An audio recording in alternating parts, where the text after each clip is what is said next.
Hello and welcome back. We are moving on with the arena process from my book, Sticky Emotions. The purpose of the arena process is to help you prepare to go into a vulnerable situation. So, in the work of Brene Brown, she uses the arena as a metaphor for stepping into your own vulnerability. So in a lot of situations, it's going to be a conversation that you're having with someone, or it may be a part of you that you let yourself show to the world, such as singer, artist, something like that. We're going to use an example today of setting a boundary. So if you remember from the pleasing focus process, the pathway out of that roller coaster that's superfood for anxiety and depression, where you're stuck in this pattern of jumping between pleasing and peacekeeping to then going, forget it, I'm just going to take care of me, and then back to pleasing and peacekeeping, or being really stuck in pleasing and peacekeeping, but experiencing a lot of the negative results of that, where it's costing you a lot personally to stay in that pleasing and peacekeeping, which it always does cost you. So we're going to use an example of having a vulnerable conversation about being unseen. And it's kind of follow up on the example I used, I think, in the repair process video. So just kind of sticking with that theme.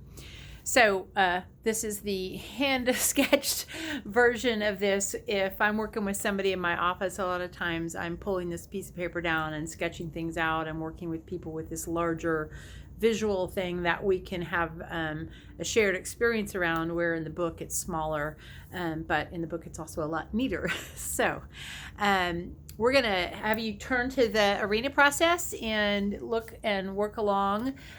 Think of a situation that you need to step into where vulnerability is called for, and you're a little bit afraid of doing that, and so you'll be writing your own examples and pausing the video intermittently to do the work alongside as I guide you through the process. So in this, I've given the example of my arena moment is to have a conversation about being accused of always having to be right, and that's a painful experience that I want to talk to someone about, and normally I get real reactive, and so I want to go into this conversation from a better head heart space, and want to increase the chances that maybe this will be a constructive conversation rather than yet another replay of an argument. So if we use this example, I'm going to start with the far left column, and what are my fears? And so when I'm talking about that, when I ask that question, what we're looking at is, what are the experiences you're afraid of having? So it could be the emotions I'll have, the emotions the other person will have, words the other person might use, and unwanted identities that I'm afraid of being seen as by the other person or myself. So I list those here. So in this example, my fears that I gave are being told you always have to be right, being seen as egotistical, feeling angry, being seen as angry, experiencing shutdown in the other person as I'm trying to work through something that is important to me, raised voices all the way to yelling, conflict, and fears. And granted, the whole column is fears, but also just fear in general of like emotional safety in a situation. So that's what I meant by that word.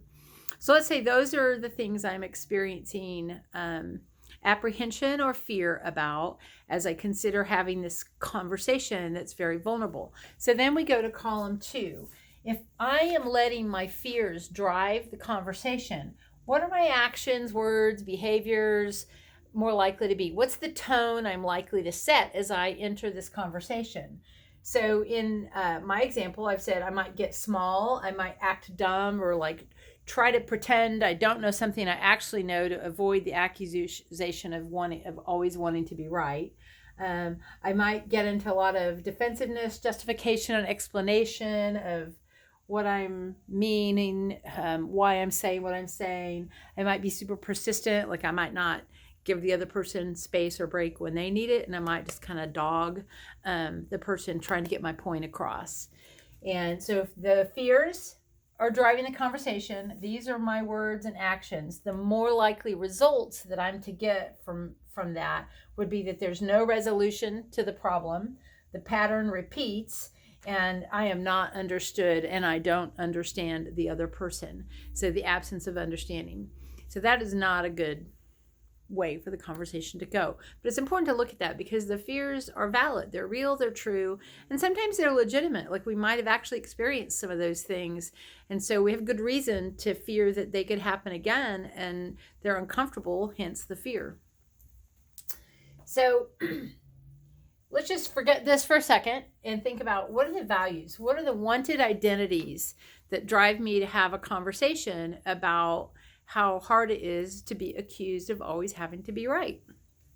So the values are that I'm a curious person, I'm intelligent, I have integrity, I'm trustworthy, competent, humble, intentional, and authentic. And I want to be seen in those ways. And those are also the values that make me want to have this hard conversation. So if I am having, if I'm letting my fears drive the conversation, and these are my actions, how well can I align with my values? And the answer to that question is different for different people, but it's almost always like I can't live into those values very well, or sometimes it's not at all. So, and it just depends. You have to really look at it and be honest. Just because fears are in the driver's seat doesn't mean that you can't hold on to any of your authenticity, but it certainly does challenge your authenticity. And so I want you to look at that. Then again, just kind of ignore these first three columns for a minute and focus here on your values. If you go into this vulnerable situation, this conversation, and you're letting your values drive the conversation, your actions, what are your words and actions more likely to be? What kind of tone are you going to set for this conversation? So in my example I've given, I'm more likely to be calm, thoughtful about the timing of the conversation, more likely to be curious about the other person's perceptions. I'm going to share my intentions and my own emotions, and I'm going to talk about what it's like to be seen and unseen. And I won't get small. I'll stay in my authenticity, and I'll be respectful, and I'll be understanding. So those are more likely to be my words and actions if my values are driving the conversation. And so if that is what's happening, these values, these actions, what are the more likely results? I'm going to stay in my authenticity. I'm going to clearly listen to understand the other person as well as clearly share and talk. So those are, and more likely to have some change after the conversation, and hopefully more likely that the pattern could break. And then it's really important to also look internally. So, because the actual outcome that involves another person's behavior is really out of my control. I only have influence there. So by working from my values and having these kinds of words and actions, I'm giving a really good, positive, constructive influence. I still, however, don't have control over how the other person will respond. So I really want to also look at, regardless of the outcome, how do I feel about me, about who and how I was as I stepped into this vulnerable conversation and shared from an authentic, wholehearted place. And if this is where I come from, I'm going to feel better about who and how I was. Where if this is where I'm acting from, the fears, then I'm not going to feel so good about who and how I was in that conversation. Then it's important to kind of look at, a lot of times when we're going into something vulnerable, we're like asking people like, what do you think? Or we're asking for support. Or if you're a person of faith, you might be asking for prayer as you walk into a vulnerable or prepare for a vulnerable conversation. And so it's important to look at choosing those advisors or sounding boards wisely. So that goes back partly to the trust and the marble jar process that we did earlier. Making sure we're choosing somebody who has proven themselves to be trustworthy and a safekeeper of our vulnerability and a good advisor. But another way to look at that is, who are the people that we're going to hear these words from? Who are the people that might be shouting the fears and the accusations at us? Sometimes it's ourselves, unfortunately, but let's be real. Sometimes we're not the nicest to ourselves. But also, who else do you hear the voice of? So they may literally be saying those things, or they may just be the voices in our head that we hear from grandma or a teacher or our mom or an uncle or whoever. So those names go up here in the cheap seats. And don't forget, if you are your own worst critic, your name may need to go there too. If you are saying to yourself these things, your fears, your name may need to go there too. Then you're going to look at who goes in this arena with you. Who's the people who can walk into this space? What you take with you in this arena is your values.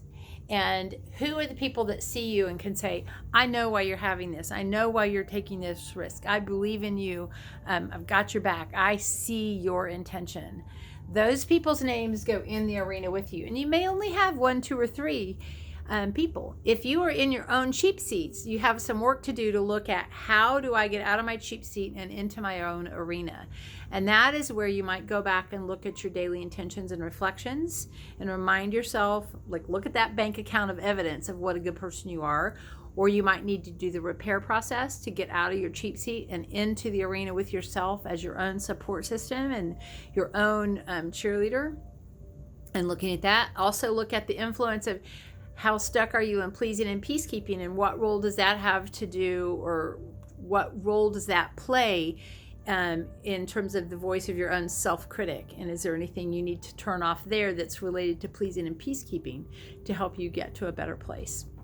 So that is this in a nutshell. Once you've identified who's in the cheap seats and who's in the arena with you and gotten yourself into the arena, then you're ready to go have that conversation and step into that vulnerable moment. And I encourage you, when you get ready to do that, that you timing is important, that you ask the person who you need to have the conversation with, when's a good time? I have something important and I'm wondering, if we could have a half hour of time to talk about this, or 15 minutes of time to have this hard conversation. And I want to do it at a time when you're up to it, I'm up to it. And then plan together. If the person that you're talking to is one of those that's super anxious and is like, wow, what are you gonna say? What do you want to talk about? Just say, it's just been something that's been on my heart, weighs a little heavy, and I want to problem solve around it, but I don't want to do it on the fly. It's important, so I want to just carve out time to have that conversation with real intention and attention. And that might help put the other person at ease. You're not in charge of whether they're at ease or not, but again, going with that concept of being a good steward of your influence, that is a way to do that, to be a good steward of your influence in that preparing for the difficult conversation. And then, as always, in the book, after the page next to the arena is some journal reflection.